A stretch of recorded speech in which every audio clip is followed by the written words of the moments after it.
My family laughed at me during Grandma's memorial service, until the lawyer announced I inherited everything and they got nothing. Your support fuels us every day. Please subscribe and tell us in the comments which part of the world you're watching from. We love connecting with you. They were laughing.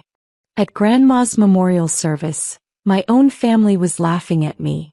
I stood there in my second-hand black dress, the only one I could afford, holding the worn photo album Grandma loved, and my cousin Tiana leaned over to my Aunt Rochelle. Girl, look at Kenya's dusty shoes. Couldn't even dress proper for Nana Rose. The church felt smaller than it was. 200 people packed into Greater Hope Baptist, but I only heard their whispers cutting through Pastor William's eulogy. My Uncle Marcus sat in the front row, designer suit gleaming, checking his Rolex every 5 minutes. Beside him, my mother Diane dabbed fake tears with a handkerchief that probably cost more than my rent.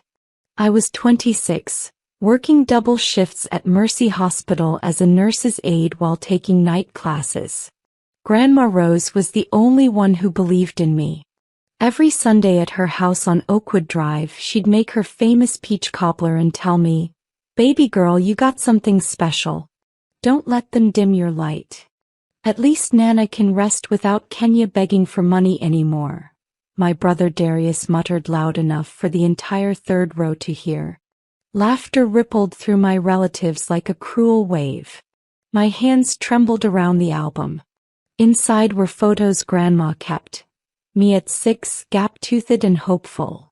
Me at 16, defiant in my thrift store prom dress.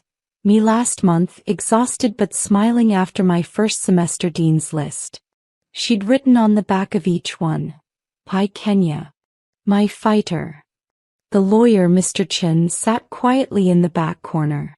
I'd noticed him earlier, clutching a leather briefcase, his expression unreadable. He caught my eye once and something flickered there. Was it pity? My family had always been divided into 2 categories. The successful ones and me. Tiana, 28, was a pharmaceutical sales rep driving a Mercedes her daddy Marcus bought her. She'd posted 17 Instagram stories from the funeral, each one with performative grief and designer sunglasses.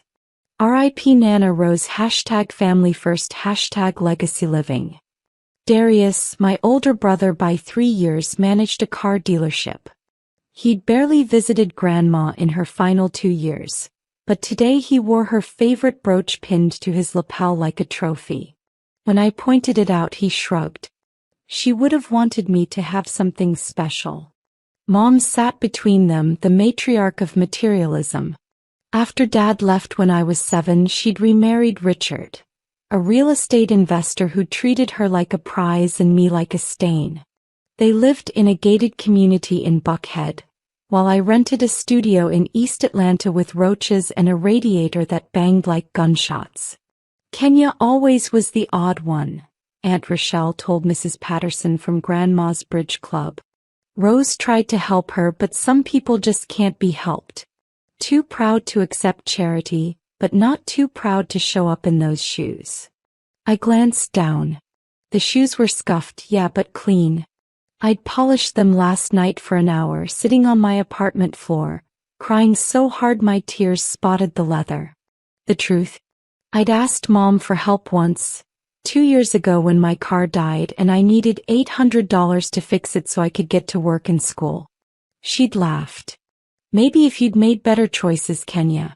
We all have to live with consequences. I'd walked 3 miles to work every day for 4 months until I saved enough. Grandma found out and gave me her old Civic. "It ain't pretty, but it runs," she'd said. That car was now my lifeline. Grandma Rose Washington wasn't just loved, she was legendary. Born in 1943 in Birmingham, she'd survived Jim Crow, marched with Dr. King, and built a catering business from nothing but grit and her mama's recipes. By the time I was born, Rose's Kitchen was an Atlanta institution. She'd sold it 5 years ago for $2.3 million, a fact my family never let her forget. "Mama, You living in that little house when you could buy something nice, Marcus would say every holiday, his eyes calculating. Let me help you invest that money properly. Grandma would smile, that knowing smile that crinkled her eyes. My money's already invested, baby. In things that matter. I'd spent every Wednesday evening with her these past 3 years. While my family called on holidays and her birthday, I was there for the ordinary moments. Watching Jeopardy, helping her garden, listening to stories about Grandpa Samuel who died before I was born. They think I'm foolish, she told me 6 months ago, her hands shaking slightly as she watered her tomatoes. The cancer was already spreading, though she hadn't told anyone but me yet. Keeping money in accounts they can't touch, spending it on foolishness like charity and church. It's your money, Nana. That's right, baby girl. Mine to do with as I please. She'd looked at me hard then, her brown eyes still sharp despite the illness creeping through her bones. Kenya, you listening? When I'm gone, you remember, real family shows up on the regular days, not just the special ones. I'd held her hand, feeling how fragile she'd become, this woman who'd once intimidated city councilmen and business rivals. I'll remember. Promise me something else, she whispered. Don't let them break you. You're going to fly, baby girl. Higher than any of them. Mr. Lawrence's chin cleared his throat and the church basement fell silent. We'd moved downstairs after the service. 67 family members cramming into the fellowship hall where Grandma had taught Sunday school for 30 years. The scent of fried chicken and mac and cheese from the repast table mixed with expensive perfume and anticipation. Thank you all for gathering, Mr. Chin said, his voice carrying authority despite his slight frame. Rose Washington was my client for 15 years. She was also my friend. Her instructions were very specific about this reading. Marcus leaned forward, fingers already tapping on his phone, probably calculating his inheritance. Rochelle had her hand on Tiana's shoulder, both wearing matching expressions of greedy anticipation. Mom sat with Richard, her face carefully neutral, but I saw her grip tighten on her purse. I stood in the back near the kitchen door wanting to disappear. Whatever small thing Grandma left me, maybe her recipe box or that quilt on her bed, I'd treasure it. That's all I needed. Rose's estate, Mr. Chin continued, pulling out documents, includes her home at 847 Oakwood Drive, currently valued at $450,000. Investment accounts totaling $1.8 million. The contents of 3 safety deposit boxes. A life insurance policy worth $500,000. And the intellectual property rights to Rose's kitchen recipes and brand, valued at approximately $300,000. The room erupted. Marcus was already standing. Now Mama knew I'd manage. Please, Mr. Chen's voice cut sharp. Let me finish. The estate totals approximately $3.05 million. Rochelle clutched her chest dramatically. Tiana's eyes went wide. Darius grinned like he'd won the lottery. Mom's careful neutrality cracked into a smile. Mr. Chin looked directly at me. The entire estate goes to Kenya Simone Washington. The world stopped spinning. What? Marcus's voice shook the walls. The room exploded. Chairs scraped. Voices overlapped in a cacophony of disbelief and rage. Tiana's Instagram-perfect face twisted into something ugly. That's impossible. Nana wouldn't. There must be a mistake. Mom's voice cut through, sharp and cold. She'd stood up, her polished exterior cracking. Kenya? Kenya barely visited. She didn't help with medical bills or... I was there every Wednesday, I heard myself say, my voice small but growing. Every single Wednesday for 3 years. You manipulated her. Rochelle's finger jabbed toward me like a weapon. A dying old woman, and you wormed your way in, probably forged documents. Mrs. Morrison, Mr. Chen's voice carried steel now. I assure you Rose Washington was of completely sound mind. We revised this will 6 months ago. She was very clear about her intentions. Darius moved toward me, his face red. Kenya, you bitch. You scheming little. That's enough. Mr. Chen stepped between us. I have letters here. Rose wrote one for each of you. Perhaps you'd like to hear what she had to say. The silence that fell was suffocating. Richard pulled Mom back down to her seat. Marcus's jaw clenched so tight I could hear his teeth grinding from across the room. In the corner, Grandma's best friend Miss Loretta sat quietly, tears streaming down her weathered face, nodding slowly. Yes, Marcus finally said. Read them. Because Mama couldn't have been thinking straight. She had stage 4 cancer, I whispered, but her mind was perfect until the end. I was there. Where were you? Kenya visited daily the last 2 months. Miss Loretta spoke up, her voice cracking. She bathed Rose, fed her, held her hand when the pain got bad. Where were the rest of you? Mr. Chen pulled out cream-colored envelopes, each one addressed in Grandma's distinctive handwriting. To my son Marcus, he began reading. You've always been smart with money. Too smart. When your father died, I gave you $10,000 to start your business. You never paid it back, said it was family helping family. But when Kenya needed $800 for car repairs, you told her to figure it out herself. Family, you said, can't always be a crutch. Marcus's face went gray. Rochelle's hand dropped from his shoulder. To Rochelle, my sister-in-law. You borrowed $23,000 over the years. Each time you promised to repay it. Each time you forgot. But you remembered to criticize Kenya's clothes at every family function. Aunt Rochelle's mouth opened and closed like a fish. To my grandson Darius. I paid for your associate's degree, $17,000. You dropped out after 1 year to sell cars. When Kenya made Dean's List, you called her efforts cute. To my granddaughter Tiana. I gave you $15,000 for your startup business that became a shopping spree. You posted the bags on Instagram but never thanked me in person. Tiana's designer sunglasses couldn't hide her tears now. Tears of anger, not shame. To my daughter Diane. Mr. Chen's voice softened. You married well the second time. I'm happy for you. But when Kenya called you crying because she couldn't afford both rent and textbooks, you told her poor choices have consequences. I paid her rent that month. She never knew it came from me. My vision blurred. The room spun. Mom's face had gone white as her handkerchief. Kenya visited me 93 times in the last year of my life. The rest of you combined? 11 visits.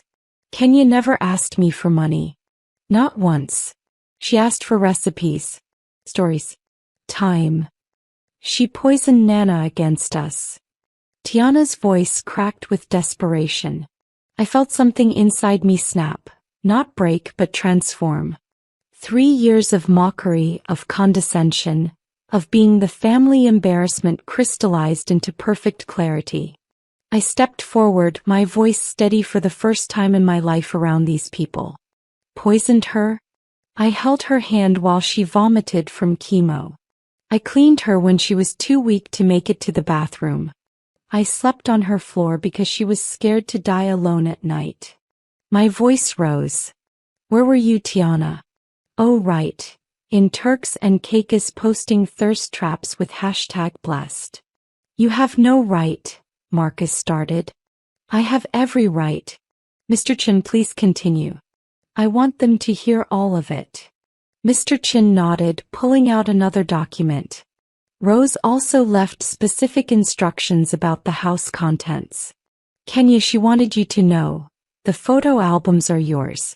The recipe books with her handwritten notes. Her wedding ring from Samuel.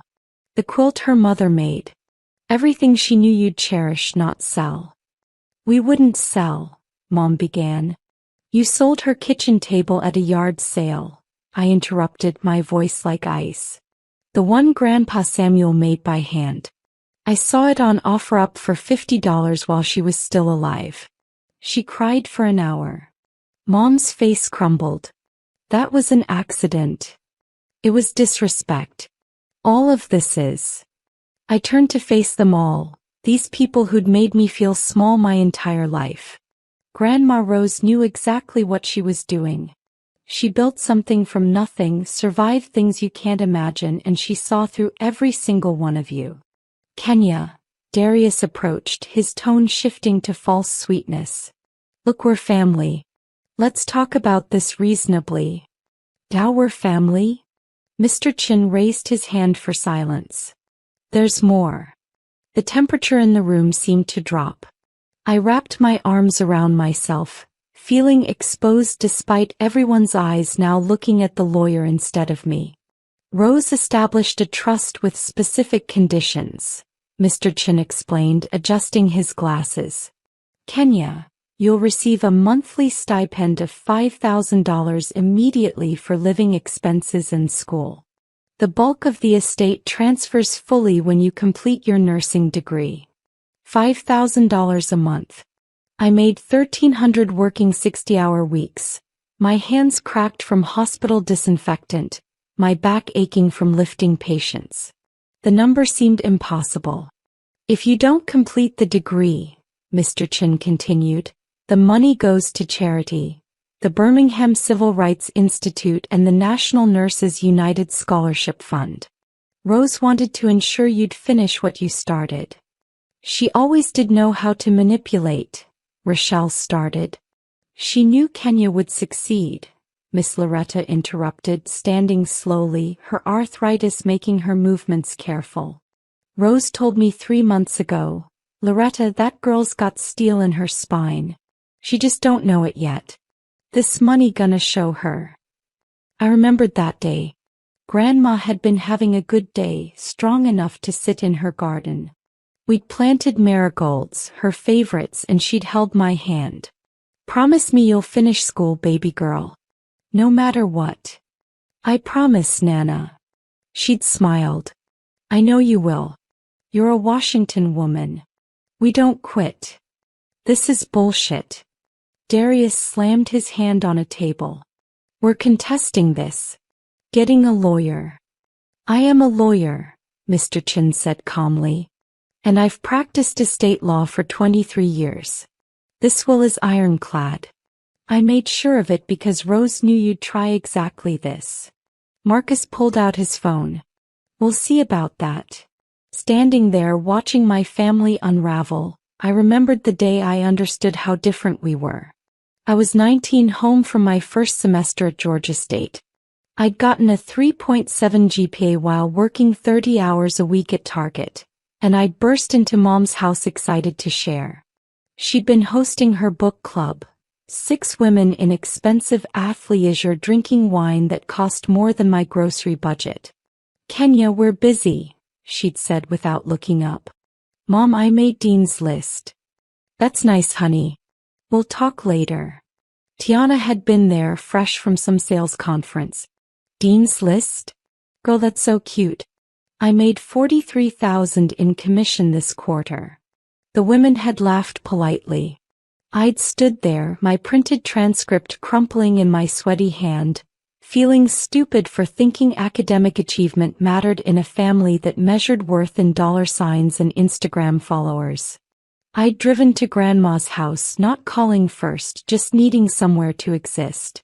She'd been in her kitchen testing a new cobbler recipe. One look at my face and she'd pulled me into a hug that smelled like butter and cinnamon. They didn't care, I'd sobbed into her shoulder. I care, baby girl. Tell me everything. She'd sat me down, served me warm cobbler with vanilla ice cream, and listened to every detail of every class, every triumph, every challenge. When I'd finished, she'd held both my hands. Kenya, you listening? Some people measure life in things they can buy. But the stuff that matters, kindness, dedication, growth, that can't fit in a shopping bag. You're building something they'll never understand. But I understand. And I'm so damn proud. She'd framed my transcript. It hung in her hallway until the day she died, right next to her marriage certificate and her business license. My 3 greatest accomplishments, she'd say. Love, legacy, and Kenya. I want my share. Tiana's voice reached a pitch that could shatter glass. She lunged toward me and suddenly Richard was between us, his businessman composure cracking. Everybody needs to calm down. Don't you dare tell me to calm down. Tiana whirled on him. Kenya doesn't deserve this. She's nobody. A nobody with a nothing job living in a roach motel. I earned Grandma's love, I said quietly, but the room heard me. That's what you can't stand. Not the money, you all have money. You can't stand that the one person whose opinion mattered chose me. Mom stood, her face streaked with mascara now, her perfect facade demolished. You turned her against us. Years of whispering poison. I told her about my classes. My voice finally broke free, loud and clear and furious. I told her about patients at the hospital, about the old man in 4B who reminded me of Grandpa Samuel. I told her about my classmate Jasmine whose mom has lupus, and we stayed up late studying together. I told her about life, Mom. Real life. Not investment portfolios and vacation homes. You were always so self-righteous, Darius spat. Acting like you're better than us because you're poor. I never chose to be poor. You all just chose to be cruel about it. The words hung in the air. Marcus's phone clattered to the floor. Rochelle's hand covered her mouth. In the corner, several of Grandma's church friends nodded slowly, their knowing looks confirming what I'd finally said out loud. Pastor Williams stood from where he'd been sitting silently. I think, he said gently, y'all need to hear the rest. Rose recorded something. Mr. Chin, if you would. A video. My heart hammered. What else had Grandma planned? Mr. Chin pulled out a tablet and suddenly Grandma's face filled the screen. She looked thin, her head wrapped bright purple, sitting in her favorite armchair with the afternoon light streaming through her lace curtains. The timestamp read February 14, 2024, 3 weeks before she died. If you're watching this, I'm gone, Grandma's voice crackled through the speaker, but her eyes were sharp as ever. And I imagine some of you are mad as hell. Good. Maybe anger will make you finally listen. Marcus made a sound like a wounded animal. I came from nothing. Watched my mama clean white folks' houses until her knees gave out. Watched my daddy get called boy by men half his age. Samuel and I built Rose's kitchen with $400 and a prayer. We survived when banks wouldn't loan to us, when suppliers wouldn't sell to us, when customers wouldn't eat our food because of the color of our skin. She paused, her hand trembling slightly as she adjusted her glasses. I gave each of you opportunities one never had. College funds. Down payments. Business loans. And you know what? Most of you squandered it. Worse, you looked down on Kenya for working hard, for struggling, for earning everything she's got. Tears streamed down my face. The room had gone cemetery silent. Kenya reminds me of myself at her age. Hungry. Determined. Too proud to beg but not too proud to work. She visited me 93 times this past year. She never asked for a penny. She asked for my peach cobbler recipe, and we spent 4 hours getting it right because she wanted to remember me through my food. Grandma leaned forward, her gaze seeming to pierce through the screen. That's love. Not the Christmas cards. Not the obligatory phone calls. The showing up on regular days. Kenya showed up. To those of you mad about my decision, good. Let that anger teach you something. Real wealth isn't money. It's knowing someone will hold your hand when you're dying. Kenya held mine. The video ended. The silence lasted 10 heartbeats before Rochelle shattered it. This is manipulative. She recorded that when she was dying, probably on medications. She was completely lucid, Mr. Chen interrupted, his patience clearly exhausted. I was there when she recorded it. She did 3 takes because she wanted the words exactly right. Rose Washington knew precisely what she was doing. I found my voice stronger now. You want to contest the will? Fine. Drag this through court for years. But I'll be finishing my nursing degree either way.